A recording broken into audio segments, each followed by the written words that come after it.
Welcome back to the Toffee Blues, your source for all things Everton. My name's Connor Williams, joined by Ollie Hayes, and this is the review of the Everton Bournemouth game, which finished 3-0 at home. First things first, Ollie, welcome to the channel. Talk me through this game in a brief. No, thanks for having me on, mate. I really appreciate it. Yeah, it was a good afternoon all around, wasn't it? It was a very good performance. I think from start to finish, we dominated Bournemouth. I think maybe one, two opportunities they had throughout the whole 90 minutes. Yeah, just a really spirited performance, especially after the Luton defeat. I think it was really important for us to bounce back and get that good performance under our belts and just get that nice, clean slate win. Just 3-0 a team. I think it's a long time since we've had that kind of performance at Goodison, isn't it? I think the last eight performances under Dyche that we've had at Goodison have either ended in draw or defeat, and it's always felt cagey, hasn't it? It felt like the players were playing without any, they didn't have that cloud over their head that maybe they had towards the back end of last season. So yeah, it was all in all a really positive performance. I was very pleased. Yeah, it was a good game. I remember I did the preview for it with Paul and on the channel, and he said it was a must win for not for Everton or the wider scope because it's 7 games in, but he was like for Sean Dyche to get the crowd behind him. Mm. And he said it needed to be quite a convincing one, and he did say he was like, I'd love to keep a clean sheet as well. So Paul will have been very happy because he got all his wishes and that. But yeah, it was fantastic. Like you said, felt like the shackles were off a little bit more. I think it's important, isn't it? Once they got the early goal, the crowd momentum was sort of behind them to spur them on. Speaking of the early goal, talk me through James Garner's goal in the 8th minute. I mean, I was a bit worried when he was running up to score it, with the option of Decore on his left and then Calvert-Lewin on his right. And I think he was right to take the shot on. He used the defender well, he used the centre half well to sort of block the keeper's vision and then just put it onto the keeper's left hand side. So again, it's just James Garner having another fantastic performance, and he took his goal really well. And I think that fueled him then for the rest of the game. He had that goal under his belt, and it just gave him more confidence in midfield. And I think him and Onana really complemented each other well on Saturday. In terms of his goal, yeah, as I said before, it did wonders for his confidence. And yeah, just that early goal. It's what we needed. It's what we've craved for so long as Evertonians. A home game against an opposition which we should be beating, and an opposition which very inferior to us on paper. I'd argue. So yeah, he took his goal well, and it set us up really well for the rest of the game. Yeah, I saw some I saw some debate, and I mean I get the account that tweeted it, I get what they meant. It just seemed really, really strange to put it because obviously he'd scored it, and you don't see that sort of conversation opened up when somebody's scored it. It's normally if they've missed it. But I did see one account, I can't remember the name either, saying, he should have passed it because he had men either side of him instead of taking it on. It was a great finish, and obviously, like I said, he scored it, so it's a bit irrelevant. But I thought the same thing when he was running up. I thought he's gonna not he should, but I was like, he's gonna release it. He's gonna release it, and then he just slotted it nicely past him. And like you said, it builds his momentum. He's picking up a couple of goals, which is great to see. And he looks like that type of player, doesn't he? He's just going to continue to grow Yeah, as he gets more confident. it was almost slow motion, wasn't it, when he was running up to actually score? I think the collective sigh of relief when it did hit the back of the net with all the fans, you could hear everyone together just shout, "Yeah!" So it was really really good, and it was positive. It set us up really well. The second goal, I think, is well. I mean, words are going to be struggling to describe this. It was fantastic, wasn't it, by Harrison? I mean, I think he's the only player in the Everton team that probably could have pulled out a finish like that. And we've not had a player like that in so many years that can just whip you out of worldy out of nowhere. And that we don't actually underestimate how important that goal was in the context of the game. To get that second goal, it calms nerves even more. And we could sit here all night, couldn't we, talking about how good the finish was in off the bar as well. They're the best looking kind of goals, aren't they?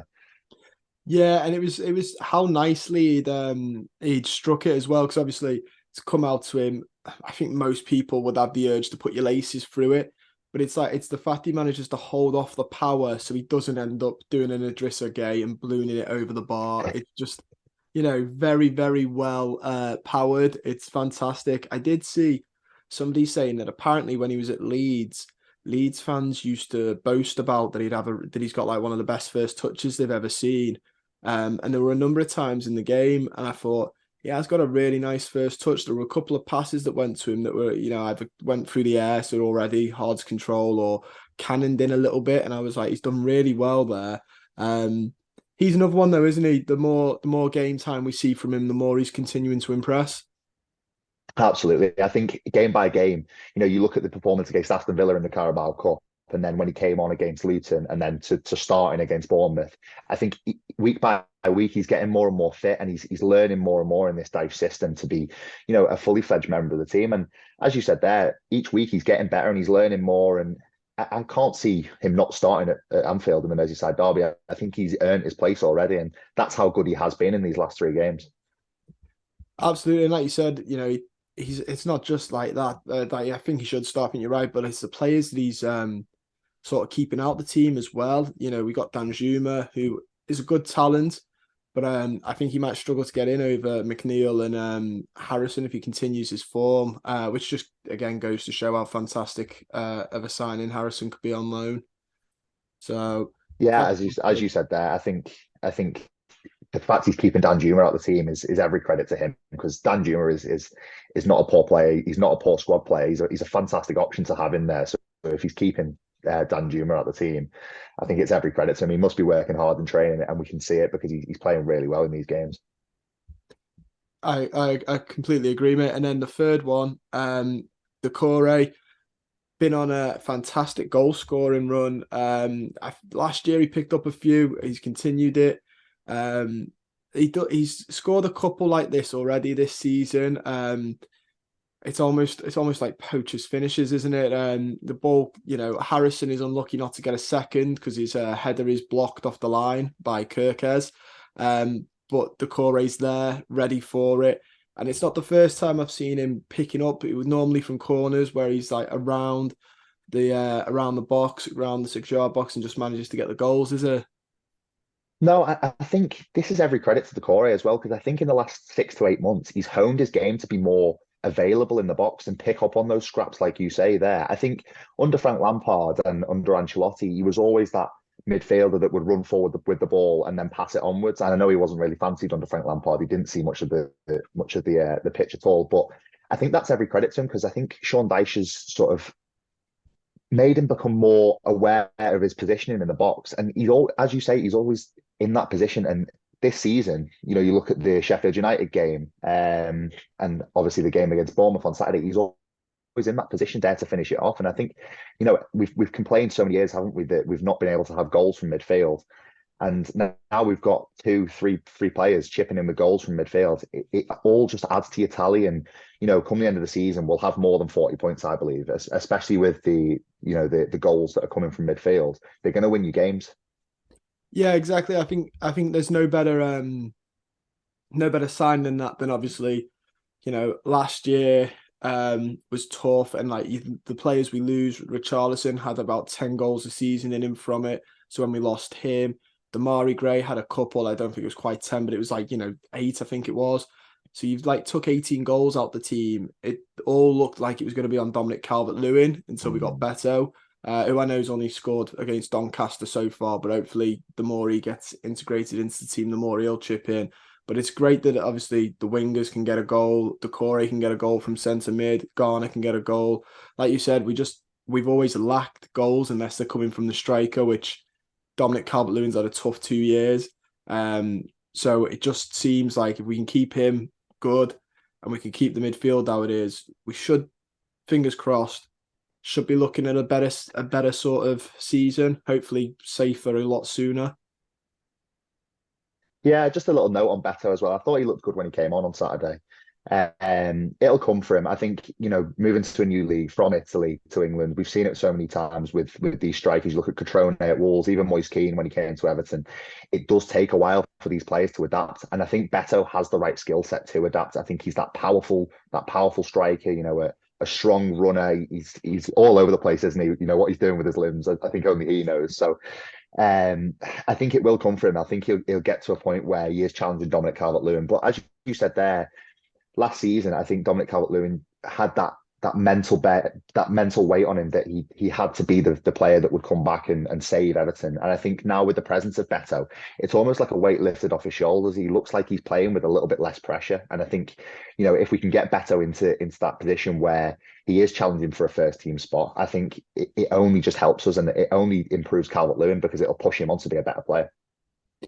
Yeah, absolutely. I mean, I saw he got quite unfairly, obviously, he got a bit of stick after I think it was the Luton game. People, you know what it's like on the internet. But I think people were Mm-hmm. sort of saying he's Umar Yas, which is very, very, very cruel a comparison to make because I don't think they are the same type of player. But like you said, it happens all the time. Players need time to adapt, especially from the Italian league. Obviously, you mentioned Catrone, Scamacca's another one. I thought he'd come and do well, but he sort of struggled at West Ham. But like you said, Beto seems to be built a little bit better than them. He's a lot more physical. He runs as well. He's for a big lad, he's always seems to be running, running forward anyway, which is great to see. And he's not afraid to shoot either. I mean, I know it's been a criticism of his when he was in Italy about some of the decisions of where he shoots from, but at least you've got somebody who's not afraid to. I remember the days when we had Bernard and he used to drive you mad because he'd absolutely like skim free players and then just not shoot. I saw the clip of the West Ham goal that Bernard scored as well the other day, and that was picture book Bernard. He would dribble through everyone and then not take the shot at the right opportunity. I think that's, as you say there, that's where Beto differs. Yeah, absolutely. As I said, it's the one against I remember a chance he had against United and he was just walking it, and then like had no one to pass to, so had to shoot and it was straight at the keeper. And I was like, oh, that's him to a T, like unreal. So obviously we'll in the case of bidding it fair, we'll talk about Bournemouth as well a little bit. Were you a little bit? I mean, obviously they've had a tough run leading up into it. I'd said to Paul that they're still looking for a win. Thought they'd be better, but I looked at some of the games they've played, and some of them have been tough. Are you a little bit shocked though when we played them? It just like you said, like how easy it was for us to keep the ball, win the ball back when we lost it. For a large part, we were pressing them relentlessly. Was it a bit of a shock, bearing in mind new manager did very well at Vallecano in Spain? I think it's a mixture of the new manager trying to implement his ideas, and I think if Bournemouth do stick with him and give him time in the transfer window, I think they eventually will become a better side. But I was quite surprised that they actually rocked up to Goodison and played the way they did. Playing out from the back with their two centre halves, and I think in the first 10 minutes they played the ball across the keeper between the two centre backs at like 8, 9 times, and I think that at a ground like Goodison where the crowd are on you, aren't they? And a team like Everton at the moment, they were so desperate for a win on Saturday, they had to press. And I think if you were Iraola stood on the touchline there and you saw that your team were playing out from the back and it wasn't working, you would have switched it within 10, 15 minutes. But they continued to persist with it, which shocked me a little bit. But they spent big in the summer, didn't they? And we didn't see all of their summer signings. I think Bournemouth will be a team that will gradually get better if they stick with Iraola, as I said before. But yeah, I was very shocked with the way they turned up to Goodison. I thought they'd be a solid unit. They'd be passing it around well. They'd be using Philip Billing in the midfield to good effect. And he almost didn't see the ball, Billing, did he? And very different to the game at Goodison in May, where we stayed up with another Decore goal. It was very different. I think Bournemouth they lacked another big body in midfield, didn't they? In the absence of Jefferson Lerma, who's gone to Crystal Palace, I think he was a big blow for them in the summer. And for me, I think Bournemouth need to adapt their style under Iraola to be, a little bit more rigid defensively, not playing so many passes out from the back, and maybe do just a hybrid system for now where they can utilise the players they've got while they get to the window in January, and then reassess then. But for me, I was very shocked that they played the way they did when they came to Goodison on Saturday. Yeah, I also think it might be a bit of a humbling experience for him in terms of I know beforehand he'd said he was looking forward to going to us and getting a win and almost sounded like it was guaranteed, which I know is like an Everton fan's mindset of a team's not won all season, they're going to come to us and win. But for an opposing manager to have it came across as a little bit arrogant. So maybe he didn't expect quite the game that we gave them in the end. I think Dyche had to use that as his team talk on Saturday morning. Definitely, just you just pin that quote on the wall, wouldn't you? Say this is what he thinks of you. He thinks you're a pushover. Use that as your motivation and your anger to get a result. And fair play to them. He seems like they did use that. Yeah, absolutely. When he said it, I mean, I thought with it being Everton, it can go one or two ways, and luckily it went the way it was. I know, a couple of years ago we'd have folded potentially. The start of last year we'd have folded with that type of comment, but like you said, the team worked really hard, and they looked like they had something to prove, which is the right response as well. Coming off the loot, before he even said that, just after the Luton game, like you said, it was disappointing. I always felt like they sort of had to come out, didn't they, and prove something to the fans. We'll talk a little bit about Dominic Calvert-Lewin. Didn't get a goal, unfortunately for him, but he is like, is it 3-3? He's got 3-4 now after this. Yeah. But still played really well, didn't he? Despite not getting a goal. It's good to see him back, isn't it? I think he's now getting back to the glimpse of what we saw under Ancelotti, and that powerful unit, that powerful presence that we need up front as an Everton team that are playing under Sean Dyche. We're not going to be playing out from the back a lot of times. We are going to need that target to hit up front, and I thought he had a fantastic game on Saturday. I think he had a fantastic game against Brentford. He had a brilliant game against Villa in the cup. He probably wasn't up to the standard that he would have wanted to be against Luton, but I think that was just an off day for everyone in the squad. But no, on Saturday, it was really good to see him back. And I think he's, as I said before, he's getting back to that close peak that we saw under Ancelotti. And I'm happy for him because I've seen today that he did that interview and he's going through he went through the toughest phase of his career. And he just seems like a nice lad. He's a likable fella. He's our main route of goals in the team. And you can't not like him. I think he's been through such a difficult patch of his career with injury and obviously his mental health struggles, which he spoke about towards the back end of last season. I think you can't be not happy for him, and you have to just take your hat off him to get through that difficult phase and to come out the other side and playing how he is at the moment. I think that's every credit to him. Yeah, I completely agree. I say to my partner all the time, I'm like, he just seems like he'd be like one of the loveliest guys in the world. I also, like you said, he's been through the hard bits, and he seems to still have the right attitude. I saw today his comments. He was like, "I want to be somebody that Everton fans." It's not the first time he said this. Sort of like want to be remembered for being someone who helps get the club somewhere good. He just seems to have the right attitude after everything. After 2 years of really bad injury luck. And then obviously coming back to then have his cheek fractured, which just shows how unlucky he's been the last 2 years. To still come out of it with an attitude that positive really shows about his sort of character and his fortitude. So fair play to him. My next question is, give me your man of the match. That's a difficult one because I feel like that you could probably name the whole team. I'll probably stick it on James Garner. I think he had a fantastic game. Him linking up with Amadou Onana in there, I think them two complement each other really well. And I think James Garner is one of those players that he had a difficult season last year. He's now growing into that role, and he likes to play central. And I think we saw it against Aston Villa when he did play central, and then we've just had it, reinforced about how good his performance was on Saturday. So yeah, I'll go with James Garner. Took the first goal well, and he was fantastic from start to finish. How about you? What are you thinking? Yeah. I was between Garner or Decore for me. I mean, it feels a bit harsh not giving it to Harrison because he got an assist and a goal. And it's a great goal as well. But I like you said, they all played really well. It'd be really because I also thought Branthwaite had another really good game as well. That tackle on Solanke, really great. The fact he tells Tarkowski not to come with him. I think it's Tarkowski anyway. He tells him not to come with him. He's got it. And then gives him a cheeky look back as well while he's on the floor. I Absolutely was going to mention brilliant. that. It's The brilliant. little glance back makes it's so good.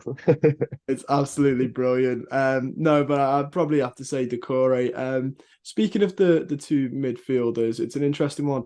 Obviously, now he's got Harrison and McNeil both fit, and Danjuma as an option.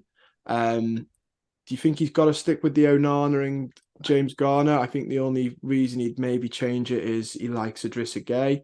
Um, I can't see, like what I'm saying is I can't see him wanting to stick Garner out wide anymore because we've got three very good wide options available now and fit. Do you think maybe Onana and James Garner in the midfield's the way forward? I think definitely at home, you have to play with two midfielders. You have to be on the front foot, pressing, using Decore in that false nine kind of role, and playing with two midfielders. I think at home you can sort of get away with playing two midfielders. You're not going to get overrun in midfield. I know it sounds like a cliche that the home form and the crowd are on top of you, but it is genuinely like that. I think that the midfield feel a little bit more comfortable on the ball at home, so you won't get overrun. I think away from home, we saw it in the Brentford game. I think James Garner was fantastic out wide, and I think he did offer us something on the right hand side there, linking up with I think it was Nathan Patterson in that game. So I wouldn't be tempted to completely disregard the idea of going three in midfield and using James Garner out wide, but I think at home certainly I think that has to be the way forward of using Garner and Onana as a double pivot and using them to complement each other so well. Yeah, I agree. I think you've got to. I think there is that expectation. I know you said about the cliche, but there's also that expectation, isn't there, at home that you are meant to be the more attacking side at home. Yeah, obviously dependent on the opposition. I don't want us to start, Yeah. playing silly football against Man City at home, but against Bournemouth, you're not really meant to be coming out being the more conservative side. Um, so it was good. It's good to see. The only other obviously point on that is that Idrissa Gueye, while I think his shooting is a big one that I think irks a lot of people, his defensive contribution, his defensive stats are very good. Mm. But like you said, there's away from home. There's no reason you can't implement him then. And I do believe he's on his last year of his contract. He's like what 35 now, 33, Yeah. 35. Surely, if you're looking at the future of Everton, sort of players like him, I'd argue Ashley Young probably shouldn't be getting as many games as he does. Should probably be weaning them out now while the new generation come in. Yeah, no, I agree with you. I think we have to sort of look to that managed phase out of these players. You look to then nurture the players underneath them. So you use Idrissa Gana Gueye as a role model to James Garner, and then you use Ashley Young as a role model to Nathan Patterson or Vitaly Mikalenko. So I think, yeah, you're right. I think that they shouldn't have as many games as they are doing at the moment. I think once we get a full squad and a full, fitness regime in place, I think that's when you'll start to see these players be phased out a little bit more. But at the moment, I think they do offer us something. So there's no point taking them out of the squad. I think there's something there that they can offer. But yeah, as you say, just slowly phase them out towards the end of the season. Completely agree, mate. That is all we've got time for. I just want to say thank you for coming on and joining me. It's been a pleasure to speak to you. No, thanks for having me. It's been fantastic. It's been good. No worries. Don't forget, guys, you can like the video, subscribe to the channel, and comment your thoughts on the game down below. It'd be nice for people to be able to comment on a win for once, and a good win as well. So I'm sure the comments will appreciate it. But yeah, take care, guys. See you soon.